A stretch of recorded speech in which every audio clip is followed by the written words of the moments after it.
बे समाव ration card मुलाम्फागिरिफोरनि थाखाय मोनसे गिदिर रादाब नोंथांनाव जुदि रेशन कार्ड दं अब्ला नोंथाङा मोननो हागोन माखासे मुलाम्फाफोर आरो जुदि नोंथांनाव दासिमबो रेशन कार्ड गैया अब्ला नोंथाङा थाबैनो बानायना लादो नंगौ रायजोनि लाख लाख रेशन कार्ड मुलाम्फागिरिफोरनि थाखाय बे समाव मोनसे गोदान आपडेट जुदि नोंथांनाव रेशन कार्ड दं अब्ला नोंथाङा मोननो हागोन माखासे गोदान खाबुफोर नोंथांनाव जुदि रेशन कार्ड गैया अब्ला नोंथाङा बानायदो गोदान रेशन कार्ड फैगौ 1 आगस्तनिफ्राय मोननो हागोन रेशन कार्डनिफ्राय मुलाम्फागिरिफोरा मोननो हागोन दालि सिनि आरो संख्रि रेशन कार्ड थायोब्ला नोंथाङा मोननो हागोन अरुणोदय बिथांखिनि मुलाम्फा बे बाराव रेशन कार्ड मुलाम्फागिरिफोरा जिंगासिनांगौ गैलिया मानोना बे बाराव मोनफिननो हासिगोन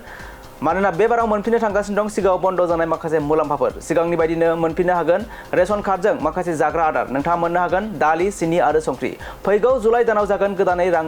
बावजानि जथुमा रां बावजा जथुमा जोबनाय लोगो लोगोनो नोंथाङा मोनफिननो हागोन गोदान मुलाम्फा मानोना सरकारा माखासे रां बावजा लोरबांनि थाखाय दोनथ'दोंमोन माखासे मुलाम्फाखौ रां बावजा जथुमनि उनावनो नोंथाङा मोननो हागोन दालि सिनि आरो संख्रि फोसावबाय मन्त्रि कौशिक राय बिथाङा दावहानि थासारिनि जाहोनाव माखासे गोहोम गोग्लैदों भारत हादराव बेसेन बांनायखौबो थाबैनो होबथागोन होनना मिथिनो मोननाय जादों नंगौ रायजोनि लाख लाख रेशन कार्ड मुलाम्फागिरिफोरनि थाखाय बे समाव मोनसे